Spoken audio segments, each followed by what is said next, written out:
Welcome. Happy Monday. You are here for the Introduction to Teacher Tools webinar. So my name is Nikki Kimbell. I am one of the educational consultants here on the education team at Just2easy. So let's have a look at what we're going to be covering in today's session. So this is the Introduction to the Teacher Tools webinar. So these are kind of all the tools that you would use to manage things within your classroom. So first of all, we're going to look at how you can set up teaching classes in J2 Dashboard. Now that will make things a lot easier for things like setting homework, awarding stars, messaging, for sharing tiles. So all the other tools that we're going to look at, that will make it a lot easier. So then we're going to look at our pupil reward system, which is J2 stars. So you can award stars for the students for positive behaviour. We're going to look at J2 message, which is a fantastic tool for teaching online communication with pupils. And it's also the method that we use for messaging parents, should you be using the parent portal. Then we're going to look at J2 homework, which is a fab tool.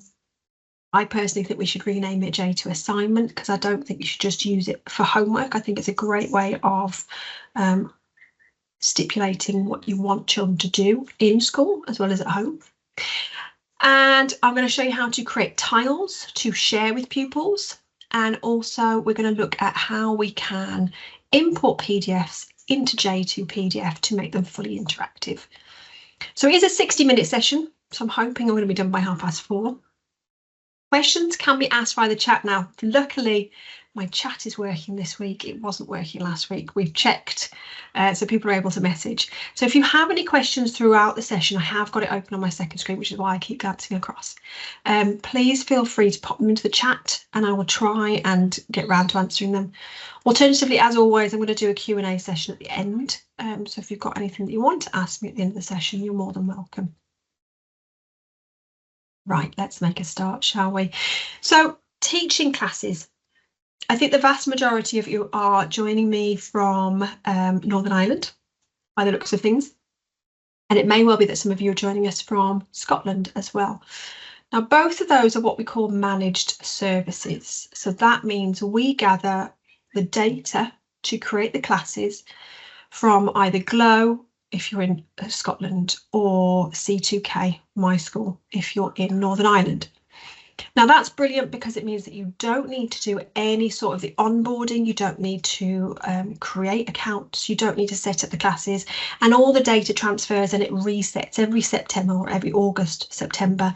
Once your children move up in the classes, it's all done for you. So it's very time saving. Now the problem with that is a lot of you, or some of you may be joining us where you're working with combined classes, maybe mixed year groups, maybe you've got very small groups. So the year groups, the classes that we create are sort of drawn from year groups. These might not reflect what's going in school. And equally, you might want to set up smaller groups of students. So, you know, for things like table groups, ability groups, if you've got intervention groups that are going out, if you've got maybe digital leader groups, where they're doing work together. So this is where your teaching classes is going to come in really, really handy, because it allows you to then share differentiated tasks, homework, stars, messages, spelling lists, all that kind of thing. It will make your life a lot easier if you do set these up. Okay, so teaching classes are created in J2 Dashboard, which is the teacher or the admin tool. So once you've logged in, we covered that in the beginner session. So once you're logged in, you will see there'll be a J2 dashboard tile on your Launchpad. So we're going to click in this. And this is essentially the back end of the site. This is where we do all of our setup. And you can see here we've got things like our parent portal settings, we've got our message settings. Now, as I said, because you manage services, you don't really need to worry too much about much of this. But we're going to go to our classes tab here. And you can see I've got my green classes. So these are what I was saying. These are our registration classes. These are the preset ones. So you should be able to click into J2 Dashboard and you should see all of your classes as they're named in Sims. So if these are badly named, which quite often they are, if you change it in Sims, it will sync and it will change those class names. So we get a lot of classes, especially in Northern Ireland, that are sort of teacher initials, which can be a bit confusing. So you can change that in Sims and it will draw it down. Now, we, as a managed service, can't do anything with these. We can't change the number of pupils in them, and you won't be able to change the class name. But what we can do is we can set up these smaller groups, and these are our teaching groups. These are the purple ones. Okay. So you can see here some examples. I've got my digital leaders group this year. I've got an EYFS group, so that's a mixed nursery reception class. I've got my literacy group 4, for example, my nursery group. Rosie has got her own, so Rosie's being homeschooled, and my spelling group 1. So that just gives you some ideas of uses for these teaching groups. So to create one of these, I'm going to press my plus button here at the top. In fact, I'm just going to zoom in just to make sure that you can see. I'm going to click that plus button. Now yours will look slightly different to mine because I'm not in a managed service. Mine is a manual account, so I do have the capability to be able to create my own registration class. So I have to tick the teaching class box. However, with the managed services, you won't. You'll just have that class name box. So you can name your literacy group 1, for example. You can name your teaching group however you want to name it. So, you know, that might be, I don't know, Miss Kimbell's literacy group, or it might be, I don't know, Miss Smith's intervention group, whatever you want to call it. And then you click OK. And that now, if I scroll down, has created that literacy group there. Okay, now at the moment, once you've created it, you are the only person in there, and you can see you're in it because you've got this little grey person here. So we can add students into this by using this little drop down menu. So this little arrow here, and that shows me who's in that group at the moment. I've got my plus for adding users. I can delete any users. So if I click, I can delete as well. That doesn't delete the user, that just removes them out of the group. And I can also rename. So that's really useful if you're setting these up this year, for example, in September. Maybe you've got literacy group, I don't know, P3, for example. You can then rename that literacy group 1 P4 in September. So it is really easy to rename these. So you don't have to keep creating the same groups again and again. So to add, I'm just going to zoom out. To add users, I'm going to click that plus button, and we can now, you can see here it's got instructions in the top right. We can hold our control button on our keypad and we can highlight various pupils. You can highlight other staff as well. So you can see here I've got staff member, so I might add Mr. Mann there. And once I'm done with adding in all the users that I need, I click OK, and that now has given me a long list of who is included in that teaching group. I'm just going to close my email down. And as I said, if you want to delete any, so for example, maybe Angle, we don't want her, maybe I don't need to be in that group, maybe I'm setting these up on behalf of the rest of the school, I can highlight the ones that I want to remove and just click that cross, and that will take those users out of that group. Again, won't delete those users, so don't worry, it just removes them out of the group. So that is how we set up teaching classes, and that will become a bit more evident about why we would use that a little bit later. But there is a YouTube video on our YouTube channel. If you've been to any of my webinars, you'll be bored of me saying that, but it is the place that I would highly recommend that you go if you have any sort of wonderings about how something works. Generally, there will be a video on our YouTube channel. So that is setting up teaching classes. Right, creating a tile. Now I've been a bit lax. I haven't thought of a website that I might use, but let's go for ancient Egyptians key stage 2. That's fine. Here we go. Brilliant website. So I might want my students to have access to this website. Okay. Now, I think we've all been in those kind of lessons where you want to try and get a student to have access to a website, and trying to get them to type out a website like this is nigh on impossible. And generally you will lose some students who just are not able to, or you will have to put it on your board whilst they read through, and then they can't read at their own speed and blah, blah, blah. So what we can do is we can create on our Launchpad our own tile. So for example, I've created a tile directly to our Just2easy YouTube channel. So if I click on it, it takes me straight to the YouTube channel. No need for faffing around with anything in an address bar. So really useful for our students for giving them quick and easy access. So what we can do is we can add our own tile, and this plus button is how we're going to do that. So I'm going to click that, and that is now bringing up this sub menu for creating a tile. So I might have ancient Egyptians BBC bite size, for example. So what I then need to do is I need to grab the address. So we can grab this from here, and I'm just going to right click and copy. And then I'm just going to right click and paste into that URL box there, and that has added that. And it may well pull a thumbnail. So you saw with the YouTube channel, it pulled the YouTube thumbnail. This has pulled the bite-sized thumbnail and some of the info from the website. You don't need to really fill out any of this. I mean, I don't generally. You can if you want to. You can also change the colour. So this can be quite helpful if you want to colour coordinate things. You know, maybe history needs to be one colour and literacy another colour and that sort of thing. And then we can click plus. So what that's done is it created that tile on my Launchpad. Now, as with everything in Just2easy, if you want your students to access it, if you want other users to have access to something, we do have to share it. So that is true of any sort of file and any tile. So to do that, we're going to click on, if I hover over the tile, this little two grey people here. So once it is shared, it'll go green. So you can see there. If it's not shared, it'll be grey. So I'm going to click on that. And that is going to bring up our little share box. So as always, you click on that little drop down menu, and that's going to give you a list. So I can share with my class. So now my entire class has access to that. If you wanted to, you could share with that teaching class. So this is what I was talking about, it can make things a lot easier. So it might be that this particular website is at a certain literacy level. So only my literacy group 1 may need that, for example. Maybe they're my lower group or my higher group. And they now have access to that tile there. So, and again, I should have done this prior to my webinar. Sign in as Lottie, who is in my class 1.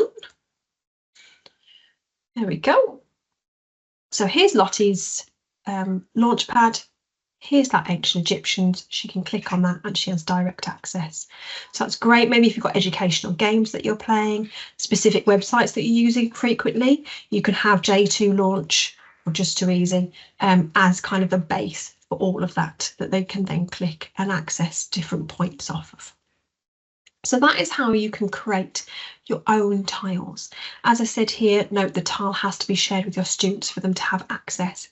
You can revoke access at any time, and to do that, all you do is just click on those green people because that shows it's shared, and you just press that cross and that takes that access away. So that will remove that from their Launchpad then. There is a YouTube video on how to do that as well. So there's another sort of 1-minute video should you need to refer back to it. Right, let's have a look at stars now. So this is a pupil reward system and it allows you to award stars. You can add personalised feedback as well. You can reset your own class points and school class points. You can adjust how points are counted. And you can also create student certificates. So let's have a look. So J2 stars is over here on my Launchpad. May well be in a slightly different space on yours. It looks like this. It's got a nice star on it, close in the name. And you can see here I've got all of my registration classes. Now we've had this as a question a few times. So I'm just gonna quantify this. A teacher does not need to be in a class to be able to use stars with a class, if that makes sense. So if, for example, you have a different teacher teaching your class that day, they will be able to see all of the classes, including all the teaching classes. So they can still award points. If you've got a teaching assistant or a classroom assistant taking out groups of students, they will be able to access this, you know, for example, literacy group 1, they could then use that teaching class to award stars for just those 5 pupils in that particular group. But I'm going to use it for class 1 because that is my demo class. And you can see here are all of my students. Lottie's generally my demo student, that's why she's got such a high number, or maybe she's just really well behaved. And I can see very quick glance who has got the most, who has got the least, because of the way I've ordered it. And I can award students individual points or on a whole class basis. So let's start with whole class. I'm going to click where it says whole class at the bottom. And I've got 4 star skills that I have created. Now, by default, there will be 6 preset ones, which we can adjust. So I will show you that in a second. But for today, I'm going to say, right, they all had their hands on their knees. Brilliant. And it is quite a noisy app, so there will be some sound effects with that. So you might want to adjust your volume should you be playing along with me. So that's how I can award a whole class a star. Now, it might be that I want to award Lottie a star for some great work. So I can click on Lottie. And again, I've got my 4 options. Now, the other thing that I can do, I can switch on the leave a comment. So that allows me to give more personalised feedback. So, for example, being kind, I could say Lottie looked after a new student today. So I can give that personalised feedback. And there we go. Now, if you are using the parent portal at all, and you have J2 stars being switched on to be visible for parents, parents will be able to see that feedback as well. So that's a nice way of giving feedback for the parents to be able to see without actually having to stand at the gate, grab them and tell them. Okay. We can look at a user. So if I hover over Lottie, I can click on view user. And that will give me a more in-depth look at Lottie, so I can see the stars that she's been awarded and when. If there's any feedback, that will be written in yellow underneath. I can see which teachers awarded it, how many points, which class they've been awarded it through, and I can see that as I sort of scroll down, points overall time. I've got the option to create a certificate linked to a specific thing. So maybe this was a really outstanding, you know, piece of work that Lottie had done. I can click on that little trophy and that will pre-populate a nice certificate that I can then print. I've also got the option, if I go back, to create a custom certificate. So this is nice because I can add some text into that. I can adjust, I can't adjust anything, but I can just change that text there and then print that. So those are your certificates. Then within my class, I can do things like changing my skills. Okay, so skills are when I click on a user, these are what we call skills, these 4 things here. And I can either do it here. So if I click on a student, I've got the option to edit skills there. Or I can go up into my settings in the top right. So these are the class settings. So it opens up initially sorting. So you can change how it's sorted. I have it sorted according to positive points, so I can see who is leading, for example, that week. So I can see who my star pupils looking likely to be. But I can also do things like change it into alphabetical order, change it according to display name, points combined, negative points if you have them switched on, or last name. Then we've got the skills tab. So this is where we can add in a skill, and you've also got the option to show negative skills. If that's part of your behaviour policy, you can absolutely add in your own negative skills. So I can do the same. I can change these. So, you know, if you want to take points away from students for doing things incorrectly, you have that option to add that as a negative skill as well. So to add a skill, we just click on this button at the bottom. I've got my icon, so I'm going to, here we go, say great writing, for example. I might have that as a 2-point skill. I can change that to positive or negative, and then I can click save, and that has now added that as an awardable skill now.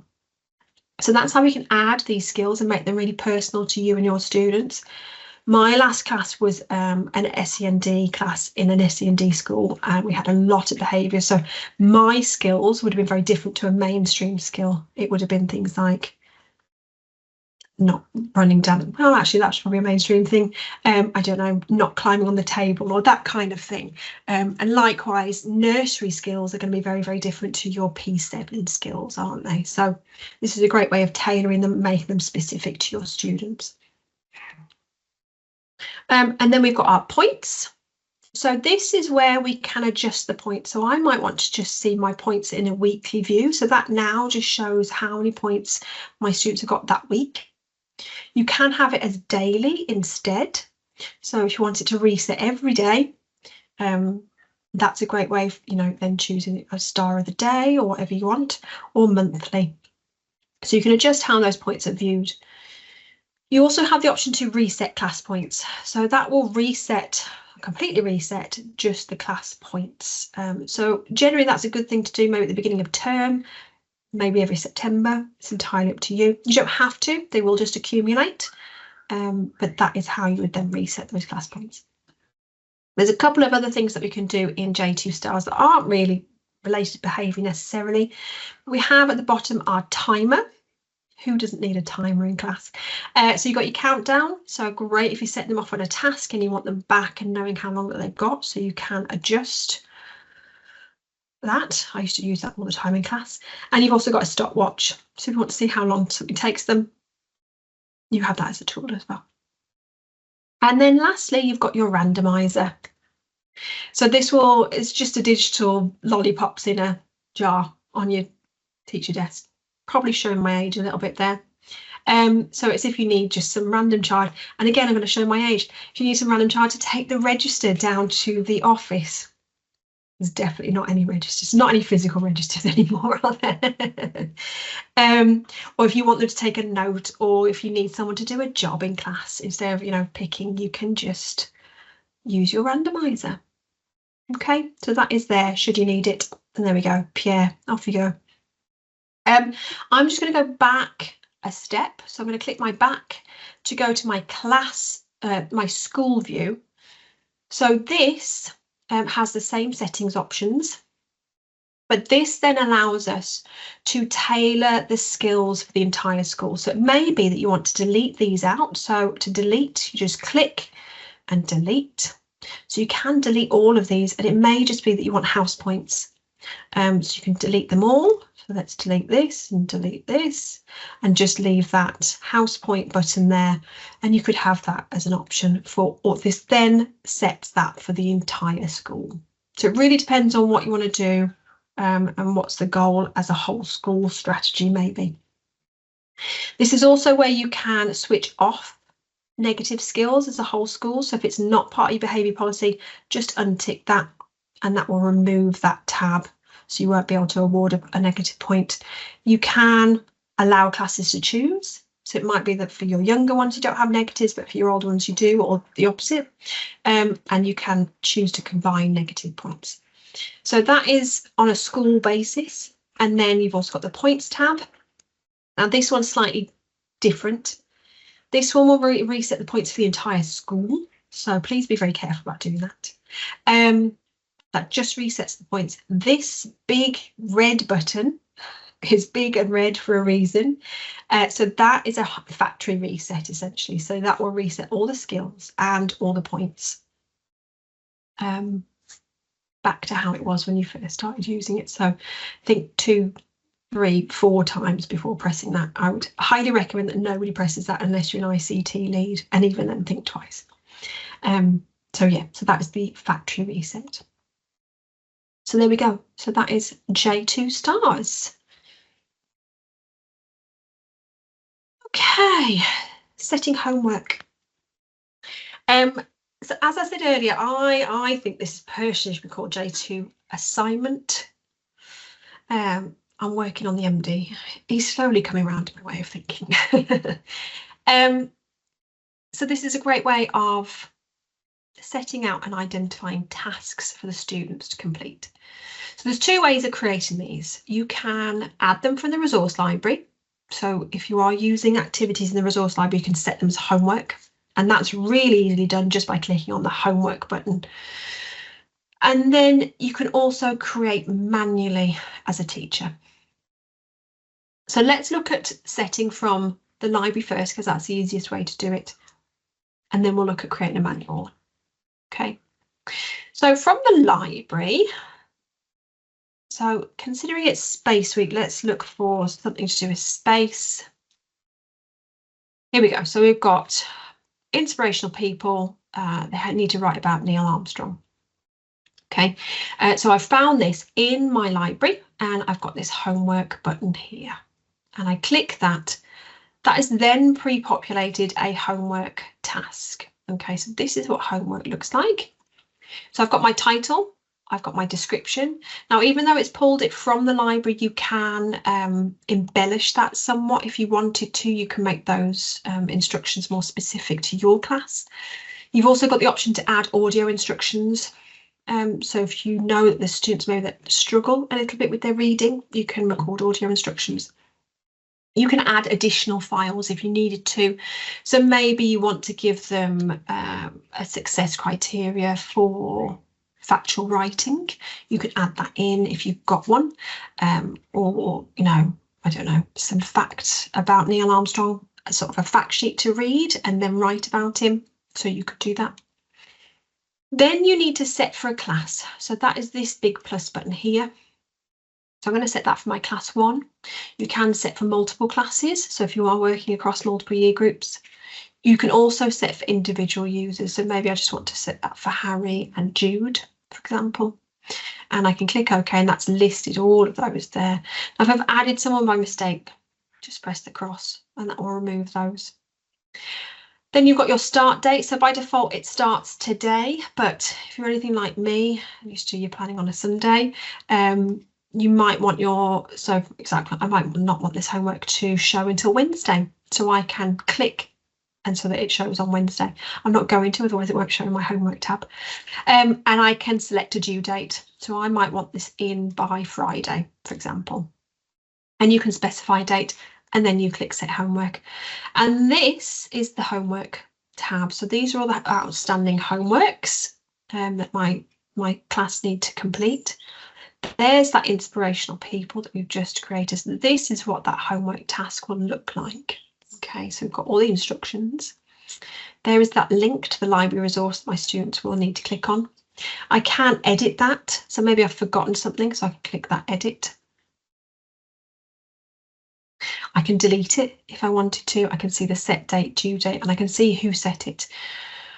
So that's really helpful. If I go back to my homework, I've also got the option. So this is my homework. This is the homework that I've set as a teacher, but you've also got school homework. So you should be able to see the school homework.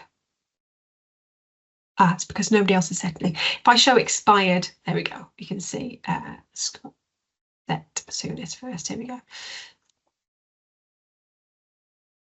There we go. So it's just because nobody else is using homework at the moment, just me. So these are the homework tasks that have been set by other teachers, as you can see, and when it was set, when it was completed. And you can use those homeworks as your own as well. Okay, so untick that. Now, creating your own homework task is quite easy, really. You just click that create homework button and we're going to title it. So I'm going to have World Space Week ebook because it's World Space Week. Can you look at the example book and use JIT mix to create your... Oh, obviously you can make that longer if you wanted to. You can record some audio instructions and then you can add a file if you need to. You don't have to. This doesn't have to be a digital piece of work. This could just be you saying, please do your reading tonight, please do your spellings. But if you wanted to add a file, you can by clicking that add file button. Then I'm going to add my space ebook. Now I can set that as an example just by using this button here. So I can change how it works. So for example, if I load that as an example, that's just going to load in view only now for my students. I could set a template for them to have a go at. I can set URLs. So for example, maybe I want them to look at, in fact, let's do this. Let's go search bite size for space. Here we go. So maybe I want them to read this page as well and use it. Is that like key stage? It looks very key stagey 3, but we'll go with it. So I can grab this URL and I can paste that there.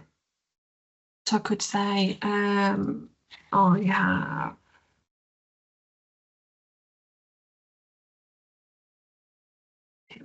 facts finding.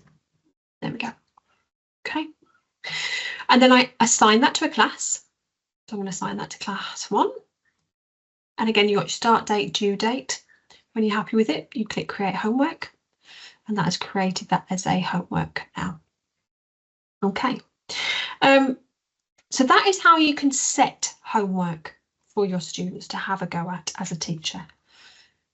Now, completing homework for the pupils, they open up the homework task and that is going to show in a list. So let's have a look at a student completing a piece of homework. So this is Lottie. She's in my class 1. So she would open up homework. There's all those homeworks. The little yellow eye just shows the homeworks that she hasn't even looked at yet.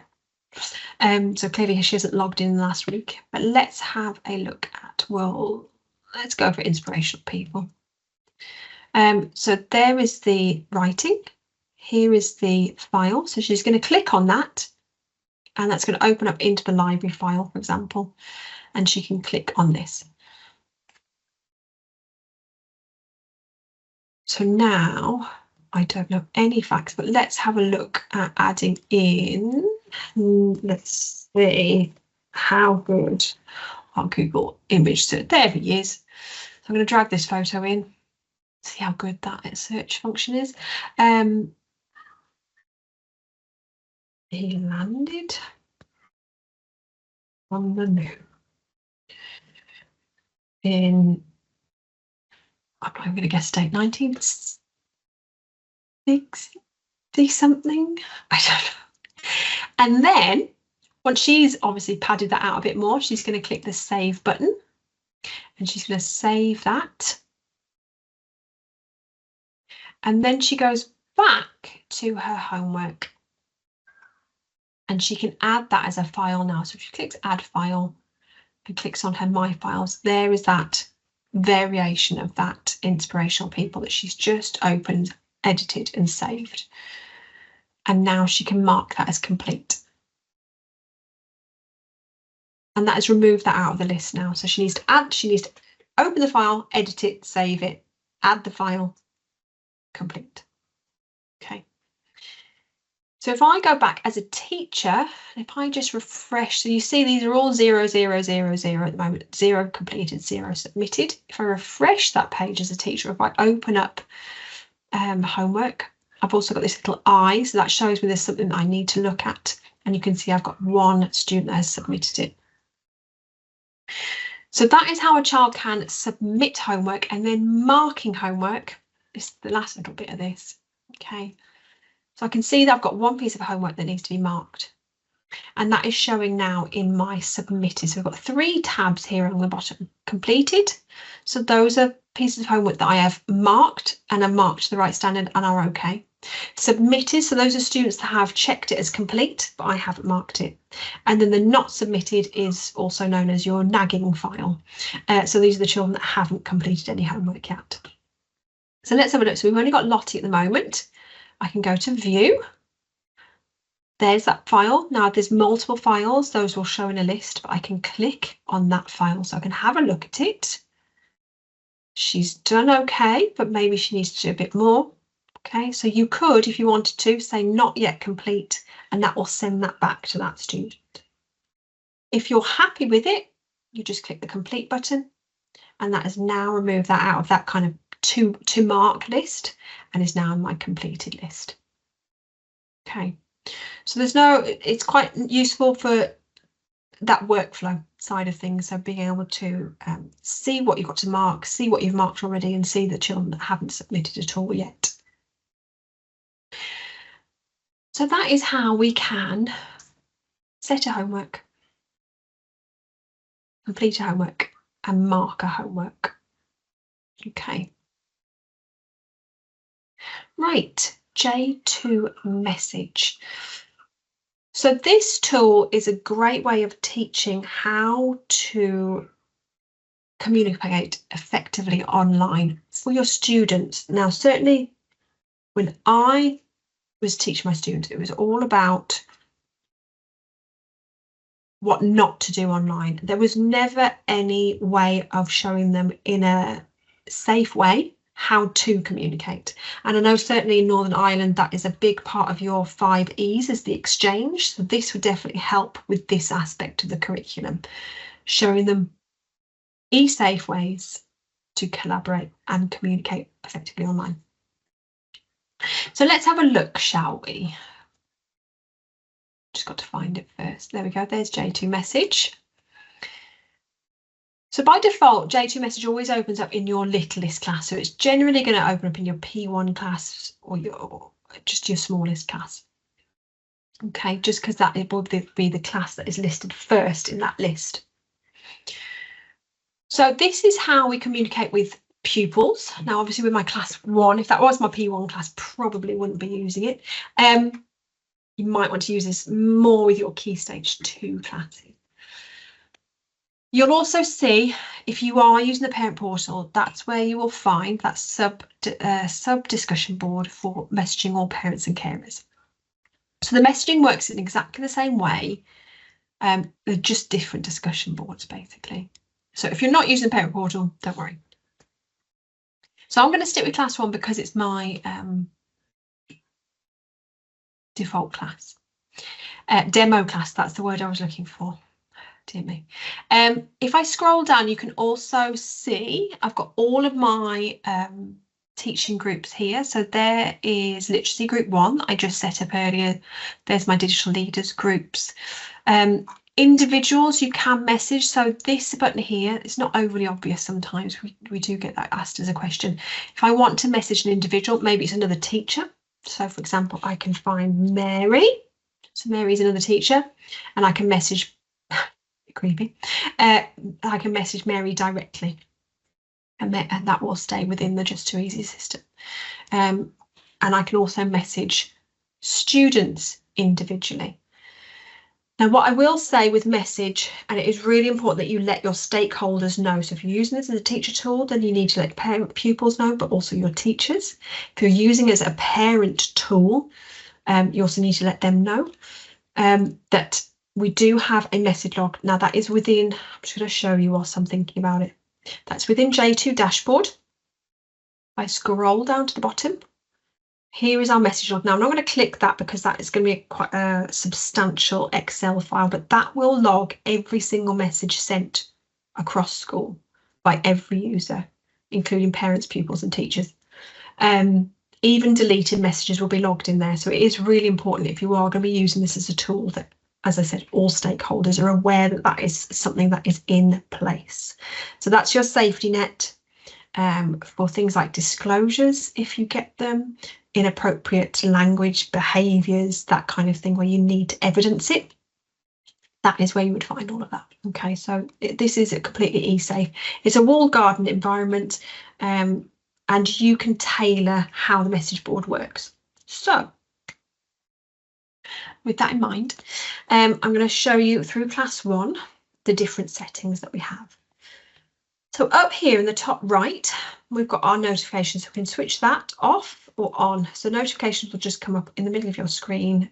Irrelevant of where you are, you'll get a little message that says you've received a message. Then these two, I'm just going to zoom in. These 2 buttons are how you can, this one and this one, are how you can tailor your discussion board.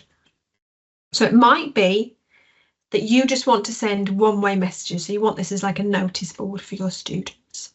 So you can lock that. So as long as it's locked and this is switched off, That now is working as a one-way discussion board, so I can say PE kits tomorrow, class. There we go. And I can send that, and my pupils can't respond to that. They can only see it. So they'll get a notification, and they get a little, this is brand new, little notifications up here. So you'll be able to see kind of what's been going on within your site as well. So that is brand new. In fact, that's the first time I've shown that to anybody. And your pupils will see that at the top of their window. So this is Lottie. She's got 19 notifications up here, and she can see she's got one new message from Miss Kimbell, and you can see I've got the messages switched off for my pupils, so they can't respond. So that's a great way of introducing the kind of communication online. So when they're comfortable with doing that, or mature enough for the next level, that's when you can start to open up your discussion board. So click this so that let me refresh my page and see if that helps.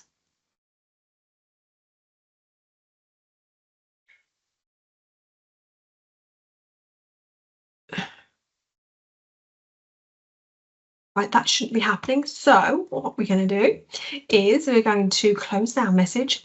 We're going to reopen it and hope that it works.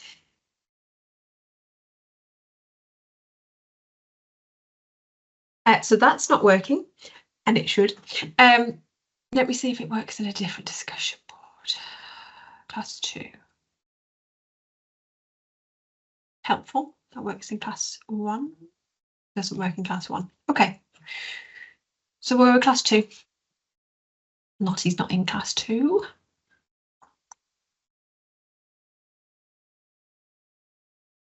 Bear with me. Let me just see if she's only in class 1. Okay. So we'll go class 2. So once they are used to using that, you can then no, it's the wrong one. It's me being silly. We tick this one. So once you've ticked this one, that means that the pupils can then respond back to you. So you could say, I don't know, ask a question. What's your favourite animal, for example? Okay.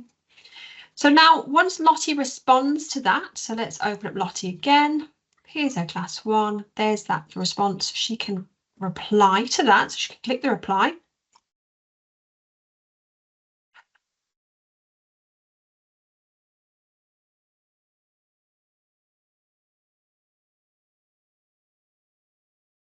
And she should be able to respond to that because I've set it as such. So she should be able to send back, and that means that I can see her response, but the other pupils can't. Okay, so that's a really nice way of introducing them, but still retaining control as a teacher, because the other pupils can't see the response, and you can then authorize those responses. Now, if you receive a great response, you do have the option to publish it. So we can click this little button. So we can say, that's a really nice comment. You can share that with the class. So that's a way of then sharing any, valid questions or answers or questions with the rest of the class without having a completely open discussion board. And then the last step is to completely open that. So you can unlock that. There we go. So that now means that all pupils can message and they can all see each other's messages.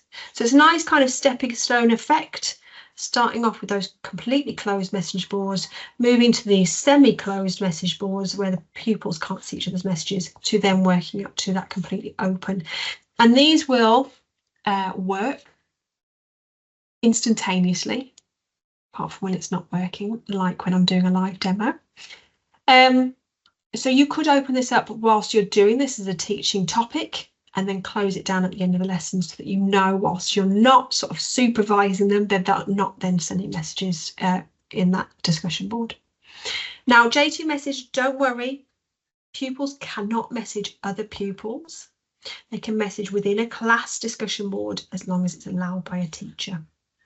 So teachers will always be able to see what's going on within J2 message.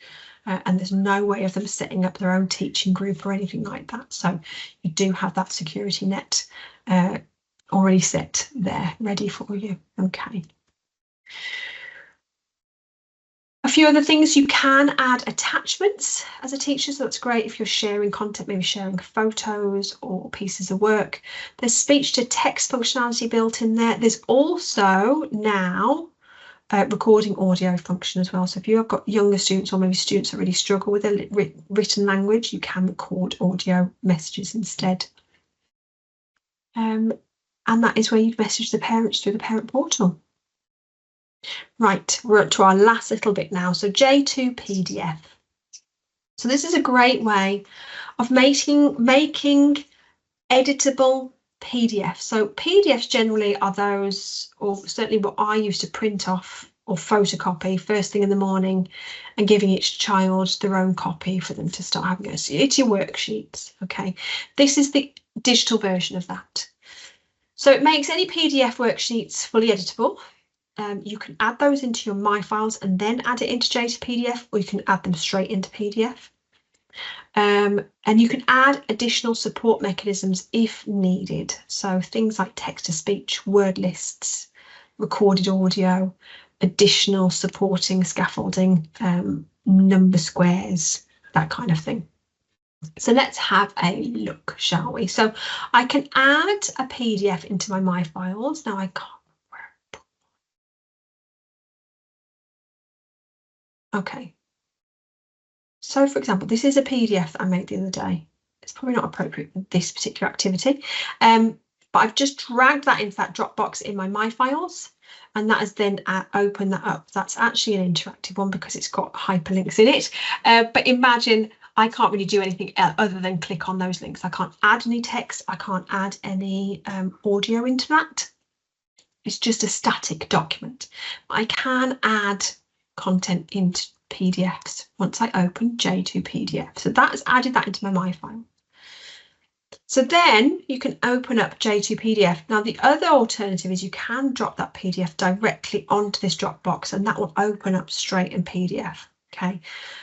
Or if you've got it saved into your My Files, you can just click that button that says Open PDF. Now I'm not going to use that one because that wasn't really an activity, but let's have a look. I'm going to go for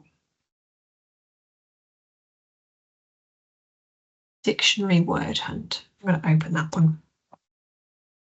So here we go. So this is an activity I want them to complete. I want to get them to think of a word. So let's get them to think of, I don't know, mammal. And then, oh no, I want to get them to do that. Okay, so you can record some audio instructions at the top. So I go to the multimedia tool and record audio. Hi class, I want you to find a word in the dictionary. I want you to write it into this document. I want you to note the page. I want you to put it into a sentence, count how many syllables, and record yourselves saying the word. Here we go, and I'm going to add those instructions. Let's put them there at the top so they can see them. You can type some instructions as well. So please use this. Please use. There we go.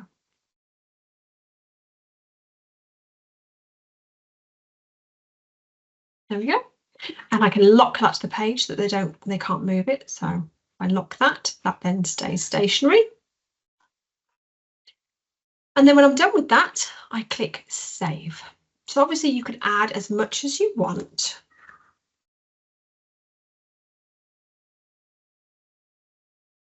There we go. Click save. This works really well for multi-page documents, for things like SATs revision documents, end of unit tests, things like word searches, any sort of activity that you would have as a sort of downloadable PDF works really well in this. Then for my students, remember, if I want my students to be able to access this, I have to share it. So I can do that either through my Files. So I can click on the green eye and go to share and use my drop down menu. So I'm going to share that with my class. Or J2 PDF is slightly different. You do have the share box within it. So you can do that directly within that J2 PDF. You can share that with your students. And then my students would access this. So this is Lottie. Now she accesses this in a slightly different way. She goes to her shared files. She ticks list files, and there is that dictionary hunt there. And now she can write mammal. She's on page 202. And she can record herself saying that word. Mammal. And there we go. So then when she's done, she clicks save, and that saves her version into her My File. So she's edited it completely because that is loaded as a background. She can add any changes into it. She can, you know, use things like text to speech. She can listen to any audio that I've recorded into it. So it is a really useful thing. And then it saves into her My Files. And as a teacher, remember, you can access that through the pupil files area. Okay, so just to show you. So the pupil files is there. You've also got a button off your Launchpad. And if I go to class 1, if I click on Lottie, there's that dictionary word hunt. And I can listen to any content that she's added into it. And there we go. So that is J2 PDF. There is a video on YouTube. Right, we have managed to finish well within the time. It's quite impressive for me. So a bit of information about us if you are brand new to our webinars. You can contact us at edteam@j2e.com. That comes through to me, Charlie and Mary. Should you need any further training, support, if you've got any questions, just let us know. We're on X and Facebook, so those are our social medias. We've also started a very successful Facebook group. So this is for sharing of plans, lesson ideas, resources, action plans, that kind of thing. So just look for us, Just2easy Teachers on Facebook. There's about 600 teachers in there now. We only launched it a week and a half ago, so don't miss out. And YouTube channel, Just2easy TV. I did say I was going to do a shameless plug for this. Gurpreet, I will answer your question just in 2 seconds. I'm just going to finish this and then I will make sure that I answer your question. So this is Just2easy TV. You can subscribe. You've got our videos here. This webinar has been recorded and will be added into this list here. So you can access all of our content from this year. Tips and tricks is where you will go to find out any information. So we've got things like changing your site language. There is teaching classes is in there. Sharing files is in there. So these are sort of 1 minute, 2 minute videos. And then we've got our live lesson recordings. So these are where I will teach your class for you around different topics. Shameless plug for those of you that weren't here earlier. If you go to the live tab, scroll down, and go to this. This is what we're doing tomorrow morning. It is World Space Week geared towards P45. We're going to be making an ebook in JIT mix all around space. So join me for that tomorrow morning. So yeah. So that is the end. Questions, you can pop them in the chat. But thank you ever so much for joining us. I hope you've enjoyed the session. And we hope to see you for another one soon.